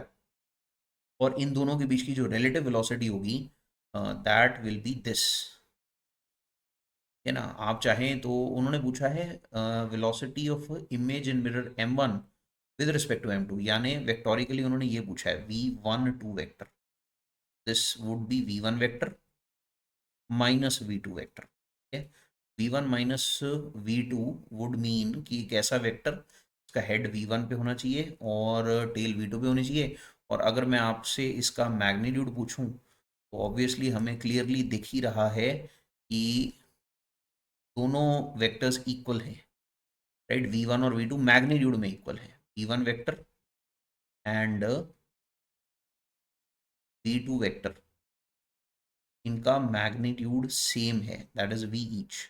वेक्टर सब्ट्रैक्शन का जो डायरेक्ट ही फॉर्मूला होता है रिजल्टेंट फाइंड करने का, वेक्टर सब्ट्रैक्शन वाला, that we can apply the formula 2v sine of the angle between them, that is 2 beta and this total divided by 2, right. मैंने शॉर्टकट लगा दी है, आप याद रखिएगा अगर p और q बराबर होते हैं तो resultant vector subtraction 2p sign theta bye 2 होता है, वेक्टर सब्ट्रैक्शन। तो अगर मैं इसे फॉलो करता हूँ तो this comes out to be 2p sine, this is what you end up getting. This is given to us in option B. The correct answer that we have here is option B। हमसे magnitude पूछा गया था, relative velocity of 1 with respect to 2 का, so that comes out to be 2v sin beta। Alright friends, this question में given है point object is released at t is equal to 0 from a point A which is at 0, 24 meters as shown in the figure. The plane mirror is fixed at an angle 45 degrees from the vertical. Distance between the object and the image will be 4√2 meters at, तो ये object है, ये नीचे की तरफ fall कर रहा है 25 मीटर से on to the mirror. Mirror जो है वो 45 डिग्री पे इंक्लाइंड है with respect to vertical and horizontal both. Draw the diagram. This is say the x axis, ये है वाई एक्सिस, और उन्होंने मिरर सिमेट्रिकली प्लेस कर दिया है like this at 45 degrees. This is the mirror placed. Okay. Now this angle is 45. तो जब object आपने ए पॉइंट से रिलीज किया इनिशियली, उसकी वेलोसिटी 0 थी, ड्रॉप किया आपने ऑब्जेक्ट को. ठीक है. अब ये नीचे आते आते आते मान लीजिए किसी पॉइंट पे पी पे आया, सच दैट पी पॉइंट से जो दूरी है from the mirror, I mark this here. ठीक है. ये ऑब्जेक्ट की मिरर से दूरी है, इतनी ही इमेज की मिरर से दूरी होगी, somewhat like this. From the symmetry of the figure, जो ये ऑब्जेक्ट है इसकी इमेज जो है ये यहाँ पे लाई करनी चाहिए पॉइंट पे. This is the image of the object. This here is the origin. The object is at height h from the origin. ठीक है. ऑब्जेक्ट को कुछ और मार्क कर देते हैं. ऑब्जेक्ट इस वक्त p पॉइंट पे है, राइट, एंड दिस इज से i. तो ये अब जो यहाँ से यहाँ फॉल किया है, this will be 24 minus h. All we need to find out is h. और वो सिमेट्री से पता लग जाएगा. कैसे? अगर आप इस डिस्टेंस को डी मार्क करते हैं, इस डिस्टेंस को भी आपको डी मार्क करना पड़ेगा. तो we already know, we are given कि 2d जो है, this distance is 4√2. The distance between the object and image, right, ये हमारे पास 2d गिवन है. So this is given to us as 4√2. इसका मतलब ये हो गया कि d की वैल्यू आपके पास हो गई 2√2 मीटर्स. जब आपको ये पता लग गया तो आप h भी निकाल सकते हो, because h will be hypotenuse of this right angle triangle. तो आप इसे सीधे d के टर्म्स में निकाल सकते हो. This is d by sin 45. sin 45 is 1/√2. तो दिस इज d√2, और d की वैल्यू आपके पास थी 2√2. तो ये multiplied by √2 means 2 into 2, this comes out to be 4 metres. So ये h हो गया 4 मीटर्स. तो इसका मतलब जो हाइट फॉल हुई है, डेल्टा h फॉलन, ठीक है, एट दिस इंस्टेंट, जब ऑब्जेक्ट और इमेज के बीच का डिस्टेंस जो था वो 4√2 था, उस वक्त जो हाइट फॉल करी है ऑब्जेक्ट ने, that will be 24 minus 4, that is 20 metres. और 20 मीटर फॉल करने में जो समय लगेगा वो सिंपली आप √2 into delta h by g इस फॉर्मूले से निकाल सकते हैं. तो this will be equal to 2 times delta h आपके पास था 20 by g. G we have to take that as 10 and then it's under root. तो आप ये सॉल्व करते हैं, this comes out to be 2 seconds, which in fact is given to us in option 3. So correct answer this question would be option C. Alright friends, this question में given a ray of light traveling in air hits near normal incidence along the y-axis at origin on a long rectangular transparent slab of thickness y is equal to a by 2 and refractive index is a function of x. Okay, variable refractive index given है, function given है 1 plus e to the power 2x by a under the root for x greater than or equal to 0, where a is a positive constant. Find the x coordinate of the exit point. The ray of light bend करती हुई जा रही है variable refractive index के medium में, और हमें exit point जो p shown है डायग्राम में, इसका x coordinate निकालना है. Draw the diagram here first. This is the diagram given to us. इस डायग्राम में आप क्या करें भी, कोई भी एक रैंडम पॉइंट कंसिडर कर लें like this. What I have done is along the x axis, ठीक है, मैंने कोई एक x कंसिडर किया और एक x plus D x consider किया. ठीक है. यहाँ पे क्या होगा, रिफ्रैक्टिव इंडेक्स जो है दोनों पॉइंट्स पे वेरी करेगी, पर ऑलमोस्ट कांस्टेंट ली जा सकती है because D x is very small. You have taken a very small segment along the x-axis, thickness along the x-axis which is dx. और यहाँ पे अगर आप नॉर्मल बनाएंगे, this will be the normal, ये एंगल होगा आपका with the normal of this ray, this is theta. अब फॉलोइंग स्नेल्स लॉ जो हमें पहले से पता है, what does Snell's law state, तो वैसे तो हम ये कहते हैं कि sine of angle of incidence by sine of angle of refraction is refractive index the second medium with respect to the first medium. तो अगर आप इसको फॉलो करें इन जनरल हम ये कहते हैं mu rather sine of angle of incidence by sine of angle of refraction, this is mu 2 by mu 1। तो एक्चुअल में ये होता है कि अगर कोई रे ऑफ लाइट जो है वो एक मीडियम से दूसरे मीडियम जाए, इस रे ऑफ लाइट के लिए अगर मान लीजिए ये रे ऑफ लाइट जो है ऐसे जा रही है एंड इट्स बेंडिंग समवेयर, इस तरह से बेंड कर जा रही है, तो नॉर्मल के साथ दिस इज द नॉर्मल, ये कुछ एंगल बना रही है, this is the angle of incidence and this is the angle of refraction. तो इस तरफ रिफ्रैक्टिव इंडेक्स म्यू 1 है, इस तरफ रिफ्रैक्टिव इंडेक्स म्यू 2 है। तो यहाँ से आप ये कह सकते हैं कि mu 1 into sine of angle of incidence it is same as mu 2 into sine of angle of refraction. So यहाँ से हम सीधे सीधे ये कह देते हैं mu into sine of the angle theta, फिर theta is the instantaneous angle of incidence, क्योंकि ये लगातार चेंज होता रहेगा, ये इसके बाद फिर रिफ्रैक्टिव इंडेक्स चेंज हो जाएगी, फिर एंगल ऑफ इंसिडेंस चेंज हो जाएगा। तो mu sine theta this value comes out to be constant, right. तो ये अब हमें यहाँ पे यूज करना है, कैसे यूज करना है, following Snell's law we know that mu sine theta is constant. तो इनिशियली अगर आप देखें what is this angle theta initially was approaching 90 degrees, और ये यहाँ पे एयर गिवन थी, एयर का रिफ्रैक्टिव इंडेक्स भी हमें पता है, mu of the air we have to take that as 1, right? Outside mu of the air we'll treat that as 1, so therefore we can say mu sin theta at this point, ये जो random point हमने अंदर consider किया था, this is equal to initial mu that is 1, mu of the air ऐसे लिख लेते हैं, into sine of the initial angle of incidence. तो अगर आप इसमें वैल्यू फिल करें तो mu of air is 1 and the initial angle of incidence is near 90, तो sin pi by 2 is approaching 1, so ये वैल्यू आपके पास 1 ही आ गई। यहाँ से आपके पास sin थीटा जो है उसकी वैल्यू सीधे सीधे this comes out to be equal to 1 by mu. अब साइन थीटा क्यों फाइंड किया हमने, हमने इसलिए फाइंड किया कि साइन थीटा जो है, जो हमारे पास एक्सप्रेशन आया है, इससे हम टेंजेंट थीटा फाइंड करेंगे। अब टेंजेंट थीटा से क्या होगा, वो होगा स्लोप के बराबर। अगर इस पॉइंट पे अगर हम स्लोप फाइंड करें, d y by d x find करें, simply draw a tangent and check the slope. अगर आप यहाँ पे ऐसे स्लोप बनाते हैं तो I think vertically opposite angle this will also be theta. इस पॉइंट पे जो स्लोप होगी d y by d x, वो वैल्यू आपके पास टेंजेंट थीटा के बराबर आ जाएगी। अब आपके पास sine theta function of mu आ गया है, वहाँ से कोसाइन निकालिए और फिर वहाँ से टेंजेंट निकालिए और उठा के यहाँ फिल कर दीजिए, you will get y as a function of x following this equation. So since we know that slope d y by d x, this is tangent theta, right, and tangent theta की value हम कैसे निकालेंगे, this will be sine by cosine, right.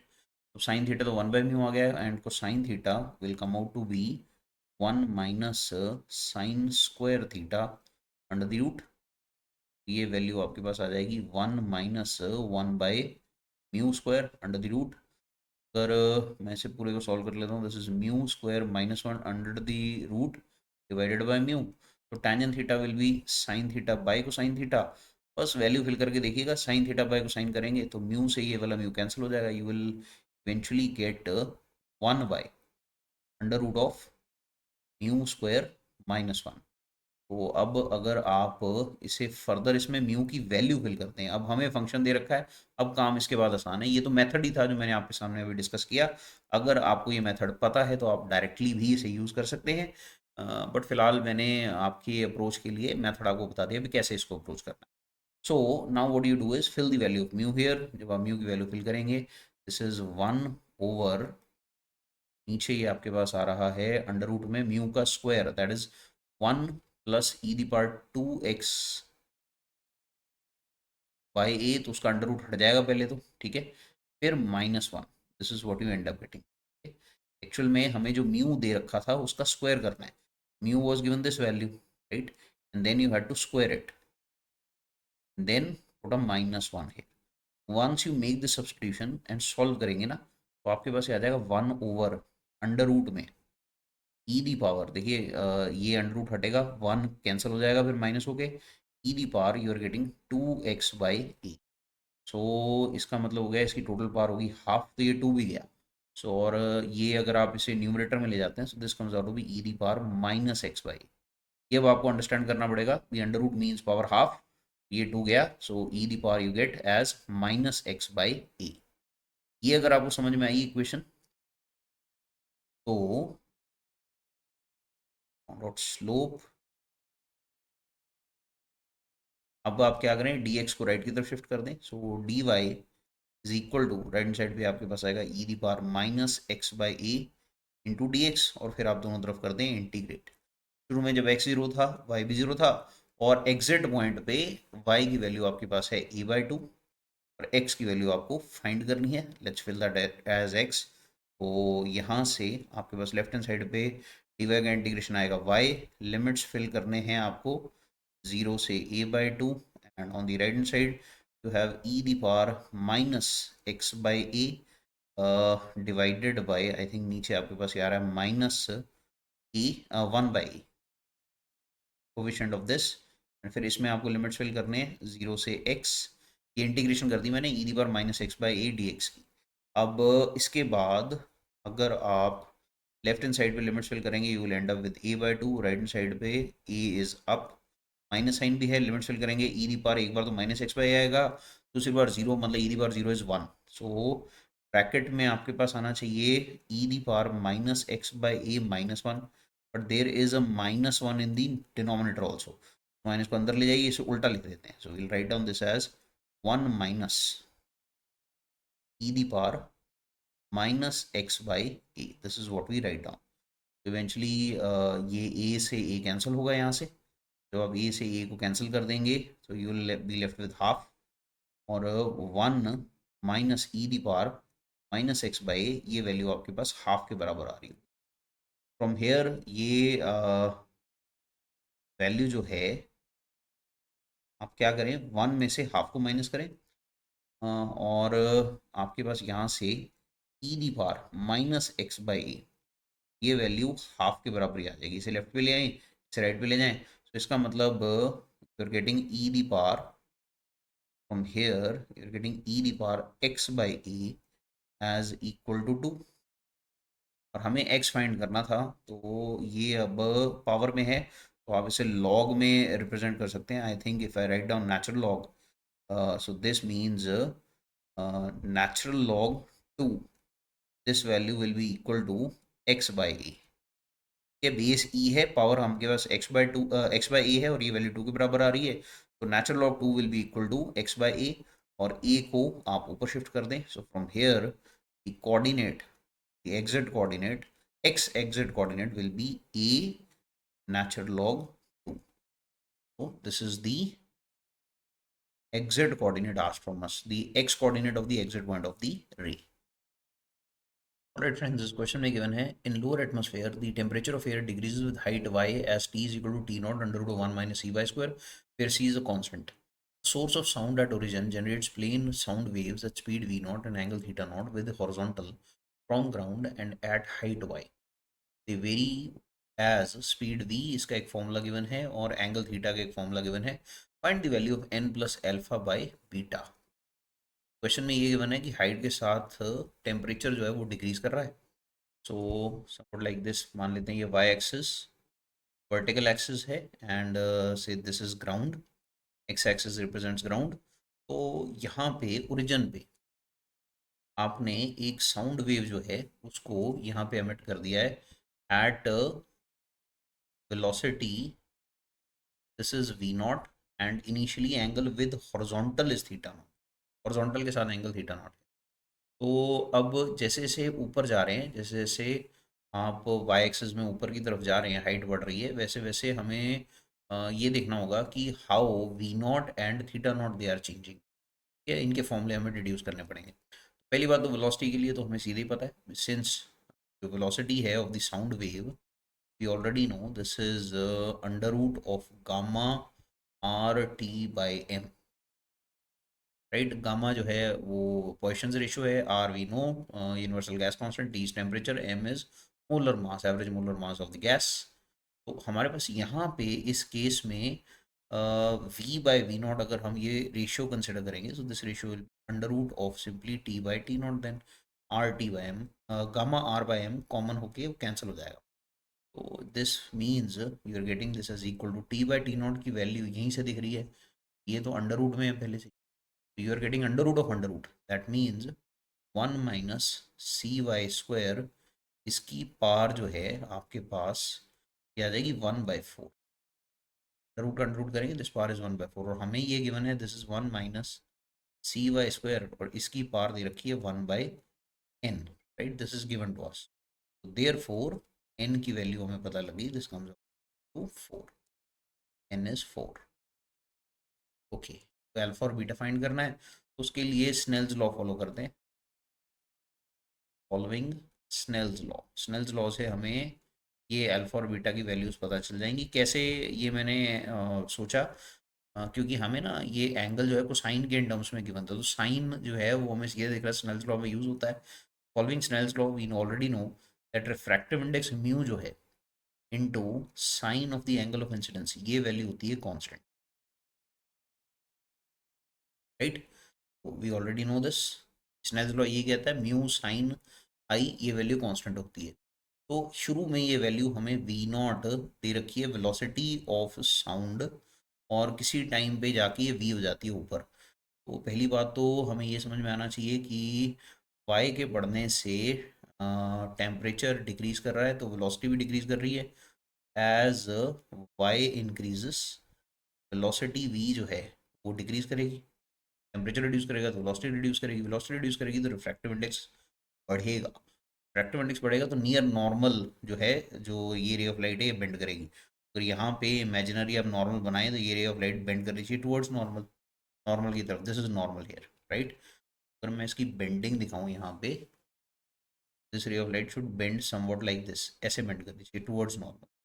इसी point पे, इसी Y पे, ये point मान लेते हैं, इसकी हाइट इंस्टेंटेनियस वाई है, यहाँ पे if say this is the interface, यही नॉर्मल होगा आपके पास, this will be normal, right. तो नॉर्मल के साथ ये होगा आपका angle of incidence, right. So this is your angle of incidence. तो इस पॉइंट पे यहाँ पे जो म्यू है into sine i, this value should be equal to mu naught into sine of the initial angle i naught. अगर आप इसे फॉलो करते हैं स्नेल्स लॉ को, I think from here we can write down this is equal to, देखिएगा ध्यान से, mu जो है that can be written as c by v, तो यहाँ पे this will be c by v, and sine i can be written as sine of, देखिए angle जो है ना हमें हॉरिजॉन्टल से दिए हुए हैं, और ये वाला एंगल ऑफ इंसिडेंस हमने वर्टिकल से ले लिया है, राइट। तो हॉरिजॉन्टल से ये वाला एंगल होगा आपके पास थीटा, राइट। तो एक तरफ आपके पास ये आएगा sine of, this will be 90 minus theta, on the other side ये इसी तरह से ही हो जाएगा, म्यू नॉट की वैल्यू हो जाएगी c by v naught, right. And यहाँ पे ये वैल्यू आपके पास आ जाएगी, I think this is again उसी तरह से sine of 90 degree minus theta naught, what you will get, ये आपके पास को साइन कन्वर्ट हो जाएंगे। So from here we see कि हमारे पास ये वैल्यू आ रही है, think sine theta is equal to, उस तरफ आपके पास ये भी ऊपर चला जाएगा, so you get v by v naught into cosine of theta naught, और v बाई वी नॉट हमने यहाँ पे पहले ही निकाल रखा है, वो वैल्यू है आपके पास, this value is how much, this value 3, right. So v by v naught is this value, this into you are getting cosine of theta naught, यहाँ से आपके पास थीटा की जो वैल्यू आ रही है this is sine inverse, then in the bracket पहले लिख लेते हैं हम cosine theta, other cosine theta naught, फिर ब्रैकेट में आ रहा है 1 माइनस सी वाई स्क्वायर, इस पूरे की पावर है 1/4, तो this is the expression that we get comparing. अब ये अगर आप कंपेयर करते हो, therefore we see alpha की जगह पे आपको 2 गिवन है और बीटा की जगह पे आपको 1/4 गिवन है, as 1/4, right. Alpha is 2, beta is 1/4 से पूछा गया है। There four n plus alpha by beta, इस value is equal to, n की वैल्यू है 4, अल्फा की वैल्यू है आपके पास 2 और बीटा की वैल्यू नीचे 1/4, तो 4 ऊपर चला जाएगा, 4 into 2 8, 8 plus 4 comes out to be 12। तो फाइनल जो हमसे आंसर पूछा गया है that comes out to be 12। Alright friends, this question में हमें given है transparent material of thickness 6 centimeters and refractive index mu is equal to 1/30 into x square minus 6x plus 45 where x is in centimeters is embedded between two glass plates। इधर glass है, इधर glass है, बीच में एक material है जिसमें refractive index function of x है और एक क्वाड्रेटिक फंक्शन गिवन है। तो बीच में कहीं या तो इसका मैक्सिमम होगा या मिनिमम होगा, चेक करते हैं। The maximum angle, incident angle, यहाँ पे एंगल ऑफ इंसिडेंस का मैक्सिमम पूछा है such that the ray can pass through the material is 26.5 and find n. तो जो क्वेश्चन हमें गिवन है इसमें एक बार डायग्राम को एनालाइज करिए और म्यू को एनालाइज करिए। देखिए जो हमें म्यू गिवन है, अगर मैं सिर्फ म्यू का फॉर्मूला लिखूं तो mu is given to us as 1/30 into x square minus 6x plus 45। Okay, तो mu is a function of x. अब एंटर करते वक्त इस पॉइंट पे म्यू बड़ा या कम हो गया, पहले तो हम ये चेक कर लेते हैं कि म्यू की वैल्यू जो है इसके corresponding at mu at x is equal to 0 ये वैल्यू कितनी है। तो mu at x is equal to 0 check करते हैं। This value comes out to be equal to, x को 0 फिल किया तो ये भी 0, ये भी 0, 45/30, this value will come out to be 1.5, 3/2 हो जाएगी। और म्यू आपने चेक किया at x is equal to 6 centimetres, जहाँ पे ये जो मटेरियल है ये ख़त्म होता है, वहाँ पे चेक करेंगे अगर x is equal to 6 centimetre पे। So this comes out to be, अब 6 फिल करें तो 6 square 36 minus again 6 into 6 36 plus 45, तो ये फिर से वही हो गया 1.5 हो गया 45/30, राइट। तो 0 पे भी 1.5 है और 6 सेंटीमीटर्स पे भी ये 1.5 है, right. This is what we come across. तो ये अंदर एंटर करते वक्त बड़ा या कम हुआ ये कहाँ से पता लगेगा, इसके रेट से। आप एक काम करें कि let's check d mu by d x, तो ये चेक करेंगे 1/30 भी कॉन्स्टेंट बाहर आ जाएगा, एक्स स्क्वायर का डेरिवेटिव हुआ 2x माइनस सेकेंड टर्म का डेरिवेटिव लेते हैं तो यू विल गेट 6, थर्ड का 0, 45 का 0 हो जाएगा, तो आपके पास ये आया। अब इसकी वैल्यू जो है at x is equal to 0 अगर हम चेक करें एंटर करते वक्त, ये पहले एंटर करते वक्त देखते हैं कि क्या हालात हैं। एंटर करते वक्त एक्स को 0 फिल करेंगे, -6/30 हो जाएगा, यानी आपके पास d mu by d x की value this is coming out to be -6/30, यानी 1/5, right. This is what you are getting. तो ये जो वैल्यू आपके पास आ रही है, यानी इस पॉइंट पे ये डिक्रीज हो रहा है ना mu, rate of change of mu with x जो है वो नेगेटिव में आया, that is mu is decreasing with increase in x, right. और जब आप at x is equal to 6 centimetres ये चेक करोगे d mu by d x की वैल्यू, सिमिलरली तो ये वैल्यू आपके पास आ रही है 2 इंटू 6 इज 12 माइनस 6/30 हो जाएगी, 6/30 मीन्स अगेन 1/5.2, यानी ये अब पॉजिटिव आई है, यानी mu is increasing with increase in x. Okay, तो एंटर करते वक्त म्यू डिक्रीज करेगा और एग्जिट करते वक्त म्यू इंक्रीज करेगा, तो बीच में म्यू जो है वो कहीं ना कहीं उसकी कोई मिनिमम वैल्यू होगी। सो म्यू का मिनिमम कैसे फाइंड करेंगे, so at mu minimum d mu by d x, ये वैल्यू जो है ये 0 आ जाएगी। तो ये कहाँ पे 0 आ रही है, अगर आप ध्यान से देखें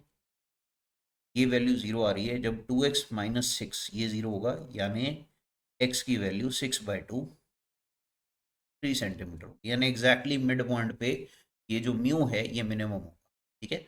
एंड इसके करस्पॉन्डिंग ऑफ कोर्स आप म्यू की मिनिमम पॉसिबल वैल्यू भी फाइंड कर सकते हैं, बस इसको उठाना है, उठा के यहाँ पे फिल कर देना है। तो इसको 3 को यहाँ पे फिल करें तो you will get 1/30 into, then you get 3 square that is 9 minus 6 into 3 that is 18 plus 45. So I think you are getting 9 minus 18 is minus 9, minus 9 plus 45 is 36. So 36 by 30, 6 से जाएगा 6/5 that is 1.2. तो आपके पास mu की minimum possible value आ रही है 1.2. सो अब अगर इस डायग्राम को हम एनालाइज करें, this was the x axis given और यहाँ से ये रे ऑफ लाइट एंटर कर रही है। हमें ये इंश्योर करना है एंटर करने के बाद लेट्स से ये किसी भी एंगल में एंटर कर जाए लाइक दिस। एंटर करने के बाद how is does it behave, angle of incidence हो गया ये, this is the normal here, it will bend, mu क्या हुआ था, डिक्रीज हुआ था, म्यू डिक्रीज हुआ था यानी आप डेंसर से रेयर में, it will bend away from normal, ऐसे अवे फ्रॉम नॉर्मल बेंड करेगी somewhat like this. So let me show the path, ये इस तरह से बेंड करेगी और बेंड करने के बाद हमें ये इंश्योर करना है कि यहाँ पे इस जगह that is x is equal to 3 centimetre तक इसका जो एंगल ऑफ इंसिडेंस है वो 90 नहीं हो जाना चाहिए, क्योंकि अगर 90 हो गया तो ये इसके अलॉन्ग ही चली जाएगी, क्रॉस नहीं करेगी फिर, ठीक है। तो हमें ये इंश्योर करना है कि x is equal to 3 centimetre से पहले इसका एंगल ऑफ जो सो कॉल्ड इंसिडेंस है वो 90 नहीं होना चाहिए, ठीक है। तो इस पॉइंट के बाद ये फिर इसका जो म्यू है वो बढ़ना शुरू हो जाएगा with increase in x after the minima, जहाँ पे 1.2 आ जाएगा, यहाँ पे आपके पास जो म्यू है वो 1.2 हो गया, यहाँ पे आपके पास म्यू जो था वो 1.5 था, तो 1.5 से आप 1.2 म्यू डिक्रीज कर रहा था, फिर इसके बाद म्यू इंक्रीज करना शुरू होगा, ठीक है। तो म्यू इंक्रीज करना शुरू होगा, इसको थोड़ा सा और नीचे कर देते हैं, let me show another path. इस तरह से एक और पाथ एग्जिस्ट करेगा जहाँ पे बेंडिंग जो है वो टुवर्ड्स नॉर्मल होना शुरू होगी और इवेंचुअली यहाँ पे जाके 6 सेंटीमीटर पे x is equal to 6 centimetres सॉज 0, right, this is x is equal to 3 और ये है x is equal to 6 centimetres. यहाँ के बाद जो म्यू है उसकी वैल्यू फिर से 1.5 हो जाएगी। तो वी नीड टू इंश्योर ये पॉइंट जरूर क्रॉस करें, ठीक है। So if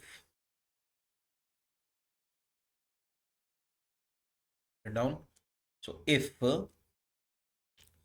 ray crosses x is equal to 3 centimeters with the incidence angle less than or equal to 90, approaching 90, less than 90 कहना चाहिए, equal to 90 नहीं होना चाहिए, ठीक है। so if the ray at x is equal to 3 centimetre it has, ऐसे कह देना चाहिए, I less than 90, right, it crosses, और अगर ये क्रॉस कर गई तो therefore it crosses the media, तो मीडियम में दे रखा है जिसका वेरिएबल रिफ्रैक्टिव इंडेक्स है उसे क्रॉस कर जाएगी, इवेंचुअली फिर ये दूसरी तरफ से बाहर आ जाएगी। तो this is what we get to know, और जितने एंगल ऑफ इंसिडेंस पे आपने एंटर करा है उतने एंगल ऑफ रिफ्रैक्शन से ये यहाँ से बाहर आ जानी चाहिए, बिकॉज सिमेट्री की वजह से आपको दिखेगा कि म्यू फिर से 1.5 हो गया है। Now we'll simply follow the Snell's law. Following Snell's law क्या कहता है अभी हमें, स्नेल्स लॉ कहता है mu into sine of angle of incidence, this value is constant. आप क्या करें, ये शुरुआत में लगाएंगे तो म्यू इज 1.5, वहाँ पे आपको sine of angle of incidence आपको फाइंड करना है, और मिनिमम वाले पॉइंट पे दिस म्यू वैल्यू इज 1.2, इसके करस्पॉन्डिंग आप एंगल ऑफ इंसिडेंस जो है उसे नियर 90 ही कंसिडर कर लें, यहाँ पे ग्रेजिंग इंसिडेंस जो है उसको कंसिडर कर लें, तो यहाँ से आपके पास आई आ जाएगा, ठीक है। This I otherwise should be less than 90, So if I put it this way, so I think you should get somewhat like sin I equal to ये वैल्यू साइन 91 हो जाएगा 1.2 बाई 1.5 12 बाई 15 कर देते हैं, ये 3 के टेबल से गया, you get this as 4/5. So this means I is approaching 53 degrees, right? So हमें I की वैल्यू दे रखी है 53 डिग्री और हमें ये वैल्यू दी गई है maximum incidence angle is 26.5 n. Okay, इसका आधा ही दे रखा है यहाँ पे 26.5. तो therefore 26.5 n, this value is equal to 53 degrees. यहाँ से n की वैल्यू आपके पास ऑब्वियसली आ रही है 2.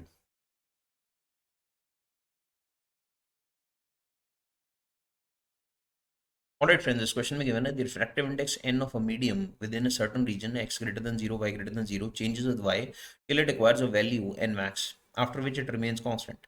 A light ray traveling in air along the x-axis strikes the medium at a grazing angle and moves through the medium along the circular arc as shown in the figure.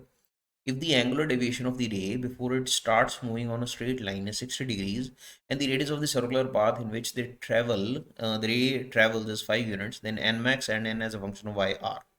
Okay, तो हमें question में ये जो medium दे रखा है between x and y axis, इसमें refractive index y के लॉन्ग वेरी करती हुई दी गई है, फंक्शन ऑफ वाई दे रखी है, और ये भी गिवन है कि ये सर्कुलर आर्क फॉलो कर रही है रे ऑफ लाइट यहाँ पे, और इसका जो डेविएशन है मतलब इनिशियल डायरेक्शन से जो इसका डेविएशन है वो 60 डिग्रीज का है. This is given to us in the question. ठीक है, इसके बाद ये रे ऑफ लाइट जो है वो सीधी चली जाती है undeviated. Late me draw the diagram once again. This is the diagram given to us. Okay, इसमें ये रे ऑफ लाइट जब एंटर करती है इस पॉइंट पे अगर आप नॉर्मल बनाएं, this angle is 90 degrees end of course the refractive index n of air we will take that as 1 and also जो म्यू है वो हमें फंक्शन दे रखा है y का, y के लॉन्ग ये वेरी कर रहा है. ठीक है, अप टिल दिस पॉइंट, इस पॉइंट तक ये वो पॉइंट है जहाँ तक ये म्यू वेरी कर रहा है. इस पॉइंट पे अगर हम टेंजेंट ड्रॉ करें, if we draw tangent like this, तो जो एंगल ऑफ डेविएशन है रे ऑफ लाइट का वो ये दिया हुआ है हमें 60 डिग्रीज. ठीक है, और ये सर्कुलर आर्क दे रखा है हमें, तो आई थिंक आप अगर नॉर्मल बनाएंगे इस पॉइंट पे, let me draw normal here, I draw normal here. है तो ऑब्वियसली आपको डायग्राम से ही ये दिख रहा होगा कि this angle will B 30 degrees. अगर ये 30 है, ये वाला एंगल भी 30 है. तो if this is the origin and ये एग्जिट पॉइंट है, इसको ए मार्क कर लेते हैं यहाँ पे, तो ए वाले पॉइंट पे एंगल ऑफ इंसिडेंस 30 डिग्री होगा. ठीक है, डेविएशन का एंगल आपका एंगल ऑफ इंसिडेंस नहीं है, ये आपको ध्यान में रखना है. एंगल ऑफ इंसिडेंस होता है जो इंसिडेंट रे जो है इस पॉइंट पे बनाएगी विद द नॉर्मल. ठीक है, this is the normal and इस पॉइंट पे ये एंगल ऑफ इंसिडेंस होगा 30 डिग्री. ये ध्यान में रखिएगा, this will be the angle of incidence at point A, जो एग्जिट पॉइंट है. राइट, इसके बाद म्यू कांस्टेंट हो जाती है और ये रे ऑफ लाइट जो है ये ऐसे सीधे ही जाती रहेगी, तो इसके बाद mu does not change, mu remains constant, और मोर ओवर ये वैल्यू इसकी मैक्सिमम पॉसिबल वैल्यू भी है. ठीक है, म्यू बढ़ती जा रही है अलॉन्ग वाई एक्सिस, और उसके बाद ये मैक्सिमम हो जाती है. This is what is given to us. So अगर हम स्नेल्स लॉ लगा दें तो हमारा काम हो गया यहीं पे. Following Snell's law at point O and E. Snell's law कहता है mu sine theta is constant, यहाँ पे theta is angle of incidence. So यहाँ पे mu at point O into sine of the angle of incidence at point O should be same as mu at A into sine of angle of incidence at A.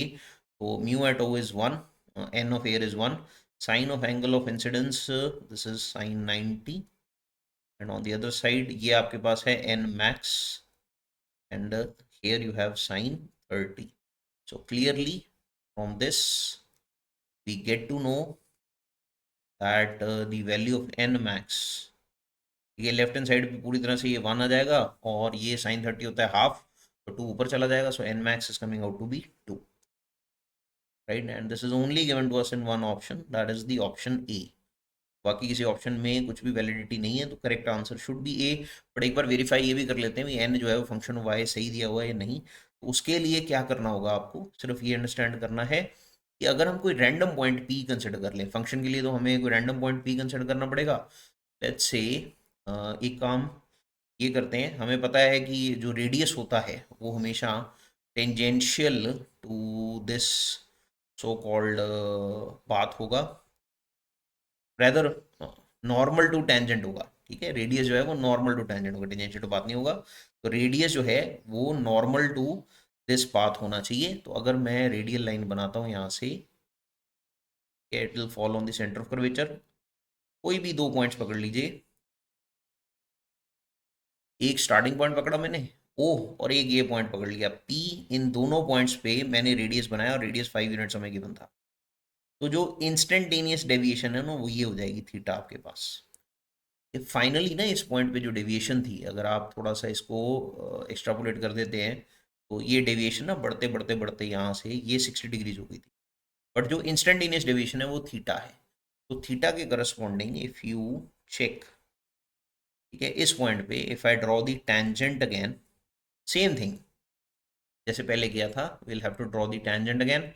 Late me draw the tangent here, this here is see the tangent, ये इस point का tangent है। यहाँ पे फिर से normal बनाइए, this is the normal, right, ये नॉर्मल हो गया। सो if this angle here is theta, this one will be 90 minus theta, और डेविएशन का जो एंगल है ये भी थीटा होगा। ऑब्वियसली पिछली बार जैसे बनाया था बिल्कुल उसी तरीके से, this angle will be theta, ये थीटा इवेंचुअली 60 हो जाता है। तो अगर ये थीटा है, this one will be 90 minus theta. तो एंगल ऑफ इंसिडेंस यहाँ पे आपके पास, this angle will come out to be 90 degree minus theta. This angle will also be 90 degree minus theta. From the figure itself we get to know it.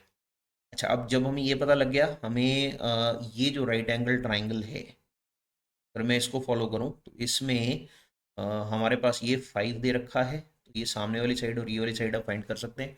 I think it is obviously known कि सिर्फ जो इतनी side है, how much will that be, कि point B के लिए ये coordinate आपके पास y है, और ये कोऑर्डिनेट आपके पास x था, राइट। सो अगर मैं स्नेल्स लॉ फिर से लगाऊं, अब फिर से स्नेल्स लॉ लगाइए, following Snell's law at point. अब इस बार ना ओ और ए की बजाय आप लगाइए ओ और पी के लिए। जब ओ के लिए लगाएंगे ये यहीं रह जाएगा, सिर्फ ये राइट वाला हिस्सा आपका चेंज हो जाएगा, ठीक है। दिस विल चेंज, ये आपका हो जाएगा mu at point P, and this will be sine of the angle of incidence at point P. थोड़ा सा आपको यहाँ पे ध्यान रखना पड़ेगा, this will be mu O की वैल्यू कितनी है, आई थिंक दिस इज 1। तो लेफ्ट हैंड साइड फिर से 1 ही आ गई ना जैसे पहले था, this is 1 itself. Right hand side पे this is n the function, और साइन आई पी जो है this will be sine of, and this is 90 degree minus theta, you see. तो this will be n sine theta. तो इसका मतलब ये होगा कि आपके पास ये वैल्यू आ रही है 1 इज इक्वल टू एन। आपको साइन थीटा की वैल्यू देखिए, साइन थीटा उसके लिए ना आप इस ट्राइंगल को देखिएगा, इस ट्राइंगल, क्योंकि इसमें हमें हाइपोटेन्यूज पता है। और इधर तो एक चीज़ मैंने गलती कर रखी है, वो ये भी 5 मार्क करके, 5 नहीं 5 माइनस वाई होगा। ये टोटल लेंथ आपके पास 5 है, तो 5 में से y माइनस करिए, दिस इज 5 माइनस वाई।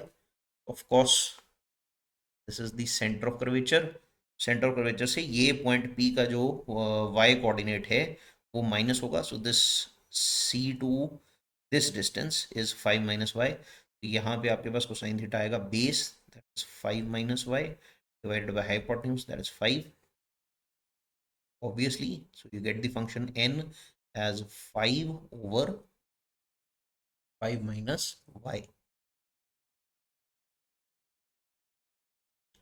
तो ये हमारे पास आया refractive index as a function of Y which is also given to us in option A. So the correct answer this question is option E. Alright friends, तो ये थे आज के हमारे क्वेश्चंस। होपफुली आपको ये सीरीज हेल्प कर रही होगी। अगर आपने अभी तक हमारा चैनल सब्सक्राइब नहीं किया है तो जल्दी से सब्सक्राइब कर लीजिए, बेल आइकन को क्लिक करके रखिएगा नोटिफिकेशंस के लिए। और हमारे व्हाट्सएप और टेलीग्राम चैनल्स को भी आप लोग सब्सक्राइब करके रखिएगा। हमें सोशल मीडिया पे आप फॉलो कर लीजिएगा if at all you feel कि we are adding value to your preparation, right. So thank you so much for your time. मिलते हैं नेक्स्ट लेक्चर में।